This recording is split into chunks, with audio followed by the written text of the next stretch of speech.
Rapid fire style में करें, एकदम रैपिड फायर स्टाइल में। हम पौधों के वर्गीकरण से शुरू करेंगे, फिर जड़ें, तने, पत्तियां, फूल, फल, बीज और हाँ, कुछ जरूरी प्रक्रियाएं और उत्पाद भी देखेंगे। तो चलिए ये तेज रिवीजन शुरू करते हैं। ठीक है, सबसे पहले पादप वर्गीकरण और नामकरण। नोट्स में एक गलत जोड़ी बताई गई है, कंपोजिटी एरेकेसी। इसके बारे में क्या है? हाँ, वो नोट्स का एक पॉइंट है कि कंपोजिटिव फैमिली के साथ एरेकेसी का जो मैच दिया है वो सही नहीं है। अच्छा। असल में नोट्स में ब्रैकेट में सही मैच दिया भी है, क्लूसीएसी, पर फोकस इस पर है कि दिया गया मैच गलत है। परीक्षा के लिए ऐसी गलत जोड़ियां पहचानना जरूरी हो सकता है। ठीक है, ये ध्यान रखने वाली बातों या बातें हैं जड़ों पर और उनके जो अलग अलग रूप होते हैं, मॉडिफिकेशंस। नोट्स कहते हैं कि जड़ों का एक खास काम नहीं है, वो क्या है? वो है प्रकाश संश्लेषण। प्रकाश संश्लेषण, हाँ। जड़ें आमतौर पर जमीन के नीचे होती हैं, अंधेरे में। उनमें क्लोरोफिल नहीं होता, जो फोटोसिंथेसिस के लिए मतलब प्रकाश संश्लेषण के लिए जरूरी है। नोट्स ठीक कहते हैं कि जड़ें रेडिकल से निकलती हैं और वो प्रकाश से दूर पानी और जमीन की तरफ बढ़ती हैं। तो उनका मुख्य काम? उनका मुख्य काम पौधे को सहारा देना और मिट्टी से पानी और खनिज लवण मतलब मिनरल्स और वाटर सोखना है। और कोई ऐसी सब्जी जिसका हम हिस्सा खाते हैं वो असल में रूपांतरित जड़ हो? इसमें अक्सर कंफ्यूजन होता है। हाँ बिल्कुल, शकरकंद इसका एक बहुत अच्छा उदाहरण है। स्वीट पोटैटो वो एक रूपांतरित जड़ है जिसे कंदीय जड़ कहते हैं। वो फूल जाती है क्योंकि उसमें पौधा खाना जमा करता है। अच्छा। असल में बहुत से पौधे अपनी जड़ों को खाना जमा करने के लिए, खासकर स्टार्च या पानी जमा करने के लिए भी ऐसे बदल लेते हैं। ये उनकी एक सर्वाइवल स्ट्रेटजी है। नोट्स में कुछ और तरह की जड़ों और उनके उदाहरणों का मिलान दिया गया है, क्या हम उन्हें जल्दी से देख लें? जरूर जरूर। नोट्स के हिसाब से फ्यूसीफॉर्म यानी जो बीच में मोटी और किनारों पर पतली हो, जैसे मूली। हाँ। नैपीफॉर्म मतलब ऊपर से गोल मोटी और नीचे एकदम पतली, जैसे शलजम। शलजम, ठीक। फिर शंक्वाकार यानी कोन जैसी, ऊपर मोटी और नीचे पतली होती जाए, जैसे गाजर। और कंदियल जड़ जिसका कोई फिक्स शेप नहीं होता, जैसे डहेलिया। डहेलिया, हाँ, ये मिलान याद रखने में मदद कर सकते हैं। और नोट्स में ये भी लिखा है कि डहेलिया की जड़ें इन्यूलिन का अच्छा सोर्स हैं। बढ़िया, जड़ों की बात हो गई। चलिए अब तनों पर आते हैं। इनके मुख्य काम क्या है? और एक सवाल जो नोट्स में है, अदरक जमीन के नीचे है पर इसे जड़ क्यों नहीं मानते? देखिए, तना के कई काम हैं। वो पौधे की ब्रांचेस, पत्तियां, फूल, फल सबको सहारा देता है ना? हाँ। और जड़ों से पानी और मिनरल्स को ऊपर पत्तियों तक पहुंचाता है।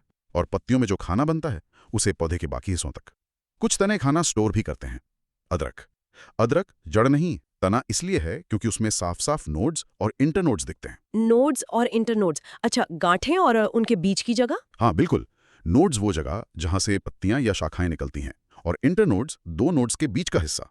ये स्ट्रक्चर जड़ों में नहीं होता। और आलू? आलू क्या है, जड़ या तना? ये भी बड़ा कंफ्यूजिंग है। आलू नहीं, आलू तो पक्का तना है। ये एक अंडरग्राउंड मॉडिफाइड स्टेम है, जिसे कंद या ट्यूबर कहते हैं। नोड्स में हल्दी का भी जिक्र है, वो भी एक अंडरग्राउंड तना है। उसे प्रकंद या राइजोम कहते हैं। अच्छा, राइजोम। आलू जड़े का मिलान गलत बताया गया है, क्योंकि आलू कंद है, तने का रूपांतरण। तो इसका मतलब ये हुआ कि शकरकंद, जिसकी हमने पहले बात की, वो तने का स्टोरेज वाला हिस्सा नहीं है, पर आलू है। एकदम सही, यही मेन फर्क है। शकरकंद एक कंदीय जड़ है, वो एक फूली हुई एडवेंटिशियस जड़ है। उसमें नोड्स, इंटरनोड्स या कलियां मतलब बर्ड्स नहीं होती, जो तने की पहचान है। हाँ हाँ। जबकि आलू एक तना कंद है और उस पे आंखें होती है ना, वो असल में एक्सिलरी बर्ड्स होती हैं। अच्छा, ये क्लियर हुआ। नोट्स में कुछ और उदाहरण है ऐसे बदले हुए तनों के? हाँ है ना। आलू तो कंद हो गया, ट्यूबर, और उसका खाने वाला भाग तना है। अदरक का वो जो मिट्टी में फैला रहता है, खाना जमा करने वाला तना, उसे प्रकंद, रेजोम कहते हैं, और वही हम खाते हैं। हाँ। इसी तरह नोट्स में और मिलान है। लहसुन बल्ब या शल्ककंद, जिमीकंद या सूरन वो कॉर्म या घनकंद कहलाता है। गूदेदार पत्तियां खाना जमा करती हैं और एक छोटे सिकड़े हुए तने के चारों ओर लिपटी हुई होती हैं। ये सब खाना जमा करने के लिए तने के अलग अलग मॉडिफिकेशंस हैं। वाह, ये रिवीजन तो सच में तेज और बिल्कुल पॉइंट पर है। अब पत्तियों पर आते हैं। नोट्स में एक और पहचान वाला पॉइंट है जहां एक गलत मिलान का जिक्र है। डिस्क्रिप्शन है, मोटा कठोर तना और शाखाएं बेस के पास से निकलती हैं। क्या ये पेड़ है? नहीं, नोट्स के मुताबिक ये परिभाषा पेड़ की नहीं बल्कि झाड़ी की है, श्रब जिसे कहते हैं। अच्छा, झाड़ी। हाँ, पेड़ तो आमतौर पर लंबे होते हैं। उनका एक मेन मोटा लकड़ी वाला तना होता है, जिसे ट्रंक कहते हैं, और ब्रांचेस जमीन से काफी ऊपर जाकर निकलती हैं। झाड़ियों में भी लकड़ी का तना होता है, पर वो अक्सर पेड़ों से छोटी होती हैं और उनमें कई शाखाएं जमीन के पास बेस से ही निकलने लगती हैं। और लताएं? हाँ, नोट्स में लताओं का भी जिक्र है, जिनका तना कमजोर नरम होता है। वो सीधे खड़ी नहीं हो सकती, या तो किसी सहारे पर चढ़ती हैं या जमीन पर फैलती हैं। ठीक है। पत्ती को तने से जोड़ने वाली डंडी को क्या कहते हैं? और पत्तियों पर जो छोटे छेद होते हैं, स्टोमेटा या रंध्र, उनका क्या काम है? पत्ती को तने से जोड़ने वाली डंडी पर्णवृंत कहलाती है, पेट्यूल। और स्टोमाटा, हाँ, वो पत्ती की सतह पर, खासकर नीचे वाली सतह पर बहुत छोटे छेद होते हैं। हर स्टोमाटा दो खास सेल से घिरा होता है, जिन्हें गार्ड सेल्स कहते हैं। Guard cells. हाँ, इन गार्ड सेल्स में पानी कम या ज्यादा होने से स्टोमाटा खुलते या बंद होते हैं। इनका मेन काम है गैसों का एक्सचेंज, मतलब फोटोसिंथेसिस के लिए कार्बन डाइऑक्साइड अंदर लेना और ऑक्सीजन बाहर छोड़ना। और इसके अलावा पौधों से जो पानी भाप बन के उड़ता है, जिसे वाष्पोत्सर्जन या ट्रांसपिरेशन कहते हैं, वो भी ज्यादातर इन्हीं स्टोमाटा से होता है। अच्छा, पादप कली मतलब प्लांट बर्ड क्या होती है? और नोट्स में एक इंटरेस्टिंग बात है कि फूल बनने को कौन स्टिम्युलेट करता है? प्लांट बड एक तरह का अविकसित या भ्रूणीय शूट होता है, एम्ब्रियोनिक शूट। ये आमतौर पर तने पर, पत्ती के एक्सिल में या तने के बिल्कुल सिरे पर मिलती है। इससे आगे चलकर नई ब्रांच, पत्ती या फूल बन सकता है। और फूल बनने का प्रेरणा स्रोत? हाँ, नोट्स में यह पॉइंट इंटरेस्टिंग है कि पत्तियां ही फूल खिलने की प्रोसेस को स्टिमुलेट करने में रोल प्ले करती हैं, शायद दिन रात की लंबाई को सेंस करके। और एक और मॉडिफिकेशन का उदाहरण नोट्स में है कीटभक्षी पौधा पिचर प्लांट। उसमें जो कीड़े पकड़ने वाला घड़ा या पिचर होता है, हाँ, देखा है। वो असल में पत्ती का ही बदलावा रूप है। कमाल है, पत्ती शिकार पकड़ने वाले स्ट्रक्चर में बदल गई। चलिए अब फूलों पर आते हैं। अक्सर पौधों का सबसे आकर्षक हिस्सा, मसालों में इस्तेमाल होने वाले फूलों के हिस्सों के बारे में नोट्स क्या बताते हैं? नोट्स में 2 खास मसालों का जिक्र है जो फूलों से मिलते हैं। पहला तो केसर, सैफरन। केसर, हाँ।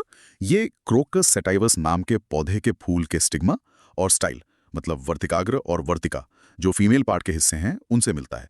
केसर असल में इन्हीं सूखे हुए धागों का मिक्सचर है। और दूसरा है लौंग, क्लोव। वो असल में एक पेड़ की सूखी हुई बिना खिली फूल की कलियां हैं, फ्लावर बर्ड्स। अरे हाँ, लौंग तो कली होती है, पूरा खिला हुआ फूल नहीं। बिल्कुल। तो लौंग वो मसाला है जो फूल खिलने से पहले की स्टेज है। फूलों के बारे में कुछ और फैक्ट्स हैं नोट्स में? हाँ, कुछ और बातें भी हैं। जैसे दुनिया का सबसे बड़ा फूल रैफ्लेशिया है, जो इंडोनेशिया में मिलता है। रैफ्लेशिया, हाँ सुना है। और पौधे की लाइफ साइकिल के हिसाब से देखें तो फूल सेक्सुअल रिप्रोडक्शन, मतलब लैंगिक प्रजनन का मेन अंग है। वहीं मेल और फीमेल गैमीट्स बनते हैं। और अगर सेल डिवीजन पढ़ना हो, खासकर मियोसिस यानी अर्धसूत्री विभाजन, हाँ, तो उसे देखने के लिए फूल का पराग कोश, एंथर, जहां पोलन ग्रेन्स बनते हैं, वो सबसे अच्छी जगह मानी जाती है। अच्छा, फूलों के बाद अब बारी फलों की। नोट्स में एक कॉमन सवाल है, टमाटर पकने पर लाल क्यों होता है? और सत्य फल और असत्य फल में क्या फर्क है? ट्रू फ्रूट और फॉल्स फ्रूट। टमाटर का लाल रंग लाइकोपीन नाम के पिगमेंट की वजह से होता है। ये एक तरह का कैरोटीनॉइड है जो पकने पर बनता है। लाइकोपीन। हाँ, और सत्य और असत्य फल की बात करें तो बॉटनी में सत्य फल या ट्रू फ्रूट वो है जो सिर्फ फूल की ओवरी यानी अंडाशय से बनता है, फर्टिलाइजेशन के बाद। सिर्फ अंडाशय से? हाँ, जबकि असत्य फल, जिसे फॉल्स फ्रूट या स्यूडोकार्पी कहते हैं, उसके बनने में अंडाशय के साथ साथ फूल के दूसरे हिस्से भी शामिल होते हैं, जैसे थैलेमस या कैलिक्स। सेब, एप्पल इसका क्लासिक उदाहरण है। सेब? हाँ, वो असत्य फल है। हाँ। उसमें जो गूदेदार हिस्सा हम खाते हैं वो ज्यादातर फूले हुए थैलेमस से बनता है, इसलिए उसे सत्यफल नहीं मानते, जैसा नोट्स में भी बताया गया है। ये अंतर समझना जरूरी है। नोट्स में कुछ और फलों के टाइप्स का जिक्र है। हाँ, कई उदाहरण हैं, जैसे शहतूत का फल सोरोसिस कहलाता है। ये एक तरह का कंपोजिट फ्रूट है, मतलब पूरे इन्फ्लोरेसेंस से बनता है। अच्छा। लीची को तकनीकी रूप से नट टाइप का फ्रूट माना जाता है, हालांकि कुछ क्लासिफिकेशन अलग भी हो सकते हैं। नारियल कोकोनट वो एक रेशेदार एक बीज वाला ड्रूप है। ड्रूप? हाँ। सुपारी एरिका नट वो बॉटनी के हिसाब से एक बेरी है। और मूंगफली जो जमीन के नीचे लगती है वो लोमेंटम टाइप का फल है, जो एक तरह की फली ही है जो टुकड़ों में टूटती है। और भिंडी? वो तो सब्जी है। हाँ, हम उसे सब्जी की तरह खाते हैं, पर बॉटनी के हिसाब से भिंडी भी एक फल है, कैप्सूल टाइप का, क्योंकि वो फूल के अंडाशय से ही बनती है। फलों का क्लासिफिकेशन भी काफी डिटेल में है। अब आते हैं बीजों और उनके अंकुरण पर। बीज के जर्मिनेशन का पहला स्टेप क्या है और इसके लिए क्या जरूरी है? बीज अंकुरण का सबसे पहला और सबसे जरूरी कदम है बीज का पानी सोखना, जिसे इम्बिबिशन कहते हैं। इम्बिबिशन? हाँ। पानी सोखने से बीज फूल जाता है, उसका छिलका नरम पड़ता है और अंदर की मेटाबॉलिक एक्टिविटीज शुरू हो जाती हैं। इसके बाद एम्ब्रियो मतलब भ्रूण एक्टिव होता है और सबसे पहले रेडिकल निकलकर जड़ बनाता है। नोट्स के मुताबिक जर्मिनेशन के लिए 3 मेन बाहरी चीजें चाहिए: काफी पानी, सही तापमान, न बहुत कम न बहुत ज्यादा, और ऑक्सीजन सांस लेने के लिए। और बीज के अंदर? और जाहिर है बीज के अंदर एक जिंदा भ्रूण का होना तो जरूरी ही है। बिल्कुल स्पष्ट। अब कुछ प्लांट प्रोडक्ट्स और उनकी सोर्स पर नजर डालते हैं जिनका जिक्र नोट्स में है, जैसे डहेलिन, लेवुलोज, हल्दी और मॉर्फिन। बिल्कुल। नोट्स के अनुसार डहेलिन असल में इन्युलिन का ही अणु है, जो डहेलिया पौधे की कंदीय जड़ों से मिलता है। इन्युलिन से मिलने वाला लेवुलोज या फ्रुक्टोज वो डायबिटीज और कब्ज के मरीजों के लिए उपयोगी बताया गया है। अच्छा। हल्दी के बारे में नोट्स बताते हैं कि ये अदरक फैमिली जिंगीबेरेसी का ही पौधा है और उसका पीला रंग करक्यूमिन नाम के कंपाउंड से होता है। करक्यूमिन, हाँ। और मॉर्फिन, ये एक बहुत स्ट्रॉन्ग पेन किलर है जो पोस्ता ओपियम पॉपी के कच्चे फल से निकलने वाले दूधिया लेटेक्स जिसे अफीम कहते हैं उससे निकाला जाता है। ये एक नेचुरल अल्कलॉइड और ओपियोइड एनाल्जेसिक है। और लौंग के बारे में क्या? हमने बात की थी कि वो फूल की कली है, लेकिन उसमें पाया क्या जाता है? लौंग में मेन एक्टिव चीज एक एसेंशियल ऑयल है जिसे यूजेनॉल कहते हैं। यूजेनॉल। हाँ, इसी यूजेनॉल की वजह से लौंग की वो खास खुशबू और स्वाद होता है। नोट्स के मुताबिक इसमें फ्लेवोनॉइड्स और टैनिन जैसे दूसरे कंपाउंड्स भी होते हैं। यूजेनॉल में एंटीसेप्टिक और एनेस्थेटिक गुण भी होते हैं, शायद इसीलिए उसे दांत दर्द में इस्तेमाल करते हैं। हाँ, करते हैं। और खाने पीने में स्वाद के लिए और टूथपेस्ट साबुन वगैरह में खुशबू के लिए भी यूज होता है। आखिर में कुछ जरूरी प्लांट प्रोसेसेस पर आते हैं। सबसे बेसिक प्रक्रिया प्रकाश संश्लेषण। इसका समीकरण क्या है जैसा नोट्स में दिया है? प्रकाश संश्लेषण फोटोसिंथेसिस वो प्रोसेस है जिससे हरे पौधे सूरज की रोशनी की एनर्जी इस्तेमाल करके कार्बन डाइऑक्साइड और पानी से अपना खाना मतलब ग्लूकोज बनाते हैं, और इस प्रोसेस में ऑक्सीजन बाय प्रोडक्ट के रूप में निकलती है। नोट्स में जो बैलेंस्ड इक्वेशन दी है वो है 6CO2 + 12H2O sunlight chlorophyll 2 C6H12O6 + 6H2O + 6O2। 6CO2 + 12H2O। ठीक है। हाँ, मतलब 6 कार्बन डाइऑक्साइड और 12 पानी के मॉलिक्यूल मिलकर एक ग्लूकोज 6 पानी और 6 ऑक्सीजन बनाते हैं। फलों को पकाने के लिए किस केमिकल का यूज होता है नोट्स के हिसाब से? नोट्स में एथिफॉन का जिक्र है। ये एक प्लांट ग्रोथ रेगुलेटर है जिसे पौधों पर छिड़कने से वो धीरे धीरे एथिलीन गैस छोड़ता है। एथिलीन, ये तो नेचुरल हार्मोन है ना? हाँ बिल्कुल, एथिलीन एक नेचुरल प्लांट हार्मोन है जो फलों के पकने, फूल खिलने, पत्तियां झड़ने जैसी कई चीजों को कंट्रोल करता है। तो एथिफॉन का इस्तेमाल फलों को एक साथ और तेजी से पकाने के लिए करते हैं। नोट्स में कच्चे फलों को आर्टिफिशियली पकाने के लिए एसिटिलीन गैस का भी जिक्र है, जिसका असर भी एथिलीन जैसा होता है। और एक आखिरी प्रक्रिया अर्धसूत्री विभाजन, मियोसिस। ये क्या है? मियोसिस एक खास तरह का सेल डिवीजन है जो सेक्सुअल रिप्रोडक्शन करने वाले जीवों में होता है। इसमें एक पेरेंट सेल 2 बार डिवाइड होकर 4 डॉटर सेल्स बनाती है। 4? हाँ, 4। और खास बात यह है कि इन डॉटर सेल्स में क्रोमोसोम का नंबर पेरेंट सेल से आधा रह जाता है।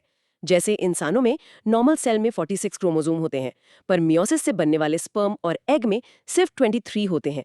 ये प्रोसेस जेनेटिक वेरिएशन पैदा करने के लिए भी जरूरी है। तो ये था पादप संरचना और कार्यकी पर एक तेज फोकस्ड रिवीजन, सीधे उपलब्ध